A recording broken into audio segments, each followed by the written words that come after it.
ان پڑھ تھی مکمل طور پر. لیکن جب مجیب الرحمان ان کا چکر چل رہا تھا تو وہ اس میں تھی کہ بنگال کو آزادی ملنی چاہیے, ان کو حق ہونا چاہیے. بہت پروگریس تھی کیونکہ میں ان کا دوست تھا امی کا. میں کتابیں پڑھ کے, وہ ان پڑھ تھی, میں ان کو پڑھ کے سناتا تھا. پھر میں نے بہنیں پڑھوائی. ہمارے یہاں یہ تھا کہ گاؤں میں 3 جماعتیں, کوئی لڑکی پڑھے گی تو وہ یاروں کے ساتھ بھاگ جائے گی, اس لیے اسکول لڑکیوں کا نہیں کھولنا ہے, شرعین جائز نہیں ہے, لڑکوں کو نہیں پڑھنا ہے. تو میں نے اپنی بہنوں کو پڑھوانی اسکول قائم کیا, بچوں کے لیے پڑھوایا بھی. اور میری بہن جو ایم اے تھی اس کو میں نے ملا مکتب میں استانی کر کے رکھا, جس کو گورنمنٹ کی تنخواہ نہیں ملتی تھی. اور لوگوں نے ہمارے گاؤں میں اس کا بائیکاٹ کیا کہ یہ جائز نہیں, یہ لڑکیاں بھاگ جائیں گی. میں نے کہا جو بھاگ گئی وہ گئی, لیکن جو بچیں گی وہ ہماری ہیں. تو اس وجہ سے سندھیانی تحریک جو ایشیا کی سب سے ایڈوانسڈ موومنٹ ہے دیہاتی کی, وہ ہمارے گھر سے شروع ہوئی تھی. اچھا, اپنی زندگی میں, اپنی لائف میں جو آج آپ ہیں رسول بخش پولیجو صاحب, آپ کو کچھ کمی لگتی ہے اس مومنٹ پہ؟ ہاں, کمی تو بہت ہے. کیا ہے؟ مثلا مجھے ریسٹ نہیں ہے. اچھا, میں انتہائی حسن پرست آدمی ہوں, تو میں بچے میں بیٹھ کے, میں ٹیلوں پہ, پہاڑی ٹیلوں پہ بیٹھ کے تنہا میں بیٹھا کرتا تھا, ناول لے کے. انگریزی ناول میں پڑھتا تھا بچپن سے. انگریزی کا جنون تھا لوگوں کو, انگریزی نہ آتی تھی تو کسی کام کا نہیں ہے. تو 5th جماعت سے میں نے انگریزی ناول پڑھنے شروع کیے. اچھا, تو وہ میں کتابیں لے کے, اس میں وہ جو ہیرون وغیرہ ہوتے تھے, ہیرو داستان, وہاں جا کے تنہا میں بیٹھتا تھا, کھاتا ہوتا. اب بھی یہی کرتے ہیں؟ اب بھی پڑھتا ہوں میں. لیکن وہ ٹائم نہیں ملتا پڑھائی کا, ناول کا, شاعری کا. شاعری کا میں بہت انتہائی مجھے ہے. اچھا, کس کو پڑھتے ہیں, شاعری کس کی پڑھتے ہیں؟ I am a student of world literature. Okay. تو میرے اسپیشل اسٹینڈ شاعری مجھے یونانی, لاطینی, سنسکرت پیورلی فزیکل. اور بہت سارے لوگوں کو یہ بات معلوم بھی نہیں ہے کہ آپ کو ان زبانوں پہ عبور بھی ہے. مجھے زبان پہ عبور نہیں ہے. میں نے ان کو ٹرانسلیشن پڑھا ہے, فارسی میں پڑھ جاتا ہوں. یہ تاریخ ہندوستان کی ساری میں نے فارسی میں پڑھی ہے. بنگالی وغیرہ نیوز وغیرہ ہوں گی میں سمجھ لوں گا, بلوچ نیوز ہوگی تو میں سمجھ لوں گا, پشتو سمجھ لوں گا, اور رشین الفابیٹ مجھے آتی ہے. ہندی تو خیر پڑھتا ہے آدمی, مجھے کچھ زبانیں آتی ہیں, لیکن ان ٹرانسلیشن میں نے عالمی ادب پڑھا ہے, خصوصاً جو ایڈوانس لٹریچر ہے. فرینچ, انگلش, لاطینی, یونانی, سنسکرت, چینی, جاپانی, فارسی اور عربی. اچھا, اردو تو خیر ہے, I am student, advance student of Urdu literature. تو یہ ہے اب پڑھنے کی مجھے. فارغ اوقات میں پڑھنا ہی پسند کرتے ہیں یا پھر میوزک سے بھی کچھ دلچسپی؟ میوزک سے بہت بے پناہ. میری ماں گاتی تھی.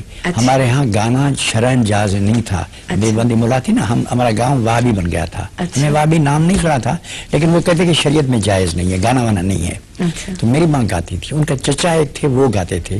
تو بچپن سے میں جب چھٹی پہ کراچی سے جاتا تھا, اپنی پھوپھی تھی اس کو کہتا تھا کہ مجھے گانے سناؤ. تو مجھے سارا میرے لیے وقت تھی, وہ آ کے مجھے گانا سنا دیا. پھر جو فقیر میں تو ان کو سنا, لیکن اب کن کو سنتے ہیں؟